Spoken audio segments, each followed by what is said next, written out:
Hi friends, മറ്റൊരു പുതിയ വീഡിയോയിലേക്ക് എല്ലാവർക്കും സ്വാഗതം. ഇന്ന് ഞാനിവിടെ ഉണ്ടാക്കി കാണിക്കാൻ പോകുന്നത് വളരെ ടേസ്റ്റി ആയിട്ടുള്ള ഒരു ഈവനിങ് സ്നാക്സ് ആണ്. ചിക്കനും സേമിയയും പിന്നെ നമ്മുടെ വീടുകളിൽ സാധാരണ ഉണ്ടാകുന്ന വളരെ കുറച്ച് ചേരുവകളും കൊണ്ട് വളരെ ടേസ്റ്റിയും കാണാൻ അതിമനോഹരവുമായ ഒരു കിളിക്കൂടാണ് ഇന്ന് തയ്യാറാക്കി കാണിക്കാൻ പോകുന്നത്. ഇത് കുട്ടികൾക്കും മുതിർന്നവർക്കും ഒരുപോലെ ഇഷ്ടമാകുന്ന ഒരു പലഹാരം കൂടിയാണ്. നിങ്ങൾ ഈ ചാനൽ ഇതുവരെ സബ്സ്ക്രൈബ് ചെയ്തിട്ടില്ല എങ്കിൽ ഒന്ന് സബ്സ്ക്രൈബ് ചെയ്യുക. സബ്സ്ക്രൈബ് ബട്ടന് തൊട്ടടുത്തുള്ള ബെൽ ബട്ടൺ കൂടി ഒന്ന് എനേബിൾ ചെയ്യുക. ഇനി നമുക്ക് ഈ കിളിക്കൂട് എങ്ങനെയാണ് വീട്ടിൽ എളുപ്പത്തിൽ തയ്യാറാക്കുക എന്ന് നോക്കാം. ആദ്യമായി ഇതിനുള്ള മസാല തയ്യാറാക്കുന്നതിനായി ഒരു പാനിലോട്ട് ഒരു 3-4 ടീസ്പൂൺ സൺഫ്ലവർ ഓയിൽ ഒഴിച്ചു കൊടുക്കുക. എണ്ണ ഒന്ന് ചൂടായി വരുമ്പോൾ ഇതിലേക്ക് വലിയ സവാള ചെറുതായി അരിഞ്ഞത് ചേർത്ത് കൊടുക്കുക. സവാള എളുപ്പത്തിൽ വഴന്ന് കിട്ടുന്നതിന് വേണ്ടി ഇനി നമുക്ക് ഇതിലേക്ക് 1/2 ടീസ്പൂൺ ഉപ്പ് ചേർത്ത് കൊടുക്കുക. ഉപ്പ് ചേർത്ത് കൊടുത്തതിന് ശേഷം സവാള നന്നായി വഴന്ന് വരുന്നത് വരെ ലോ ഫ്ലെയിമിൽ ഇതുപോലെ ഇളക്കി കൊടുക്കുക. ഇപ്പോൾ സവാള ഏകദേശം നന്നായി വഴന്ന് വന്നിട്ടുണ്ട്. ഇനി നമുക്ക് ഇതിലേക്ക് 1 ടീസ്പൂൺ വെളുത്തുള്ളി ചതച്ചത്, 1 ടീസ്പൂൺ ഇഞ്ചി ചതച്ചത്, 3-4 പച്ചമുളക് ചെറുതായി അരിഞ്ഞത്, 2 തണ്ട് കറിവേപ്പില ചെറുതായി അരിഞ്ഞത് എന്നിവ ചേർത്ത് കൊടുക്കുക. അതിനുശേഷം ഇതിൻ്റെ പച്ചമണം പോകുന്നത് വരെ ലോ ഫ്ലെയിമിൽ ഇതുപോലെ ഒന്ന് ഇളക്കി കൊടുക്കുക.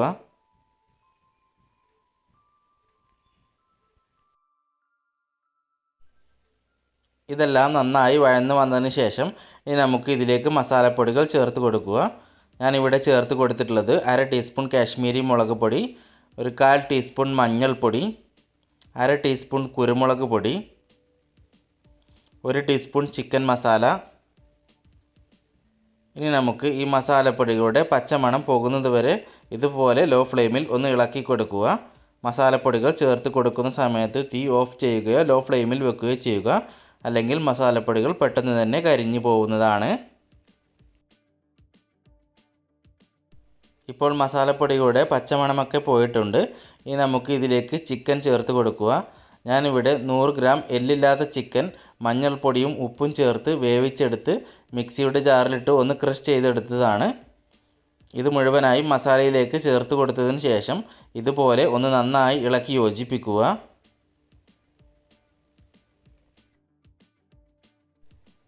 ഇനി നമുക്ക് ഇതിലേക്ക് ഉരുളക്കിഴങ്ങ് ചേർത്ത് കൊടുക്കുക.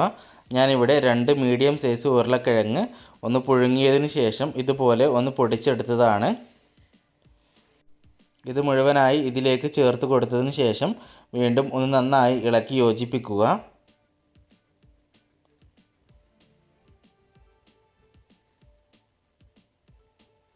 ഇതിപ്പോൾ നല്ലപോലെ ഇളക്കി യോജിപ്പിച്ചിട്ടുണ്ട്. ഇനി നമുക്ക് ഇതിലേക്ക് കുറച്ച് മല്ലിയില ചെറുതായി അരിഞ്ഞത് കൂടെ ചേർത്ത് കൊടുക്കുക.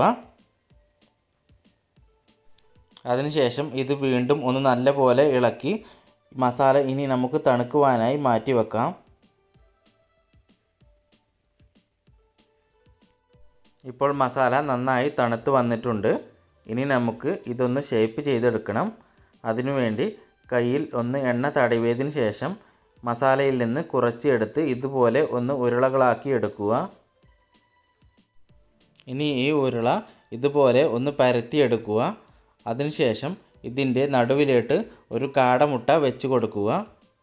ഞാനിവിടെ കാടമുട്ടയാണ് വെച്ച് കൊടുത്തിട്ടുള്ളത്. നിങ്ങളുടെ അടുത്ത് കാടമുട്ട ഇല്ലെങ്കിൽ കോഴിമുട്ട പുഴുങ്ങിയതിന് ശേഷം നടുകെ പിളർന്ന് വെച്ച് കൊടുക്കാവുന്നതാണ്. അതിനുശേഷം മസാല ഇതുപോലെ മുട്ടയുടെ മുകളിലേട്ടായി കോട്ട് ചെയ്തെടുക്കുക.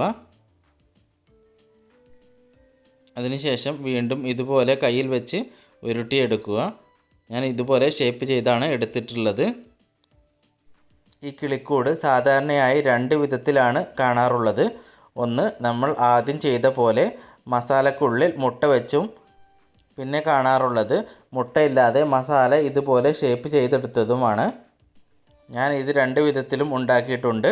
കുട്ടികൾക്കൊക്കെ കൂടുതൽ ഇഷ്ടമായത് മുട്ട ഉള്ളിൽ വെച്ച് ഷേപ്പ് ചെയ്തെടുത്തതാണ്.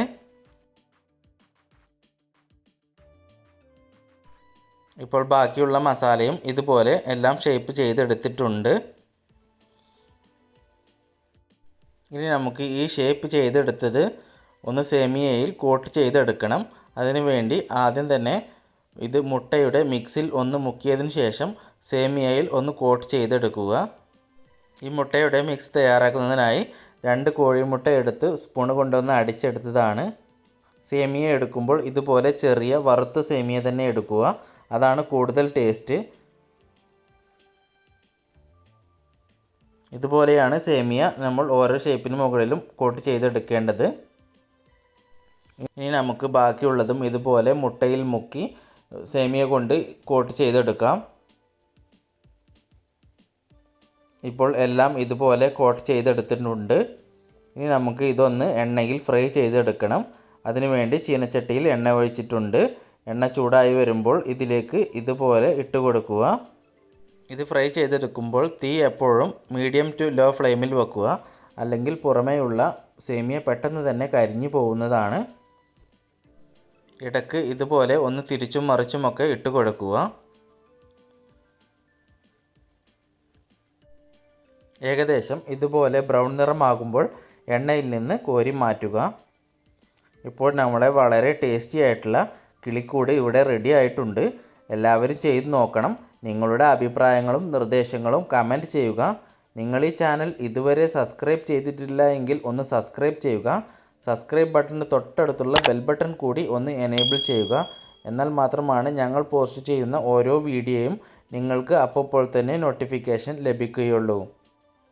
വീണ്ടും മറ്റൊരു പുതിയ വീഡിയോയുമായി കാണും വരേക്കും ബായ്.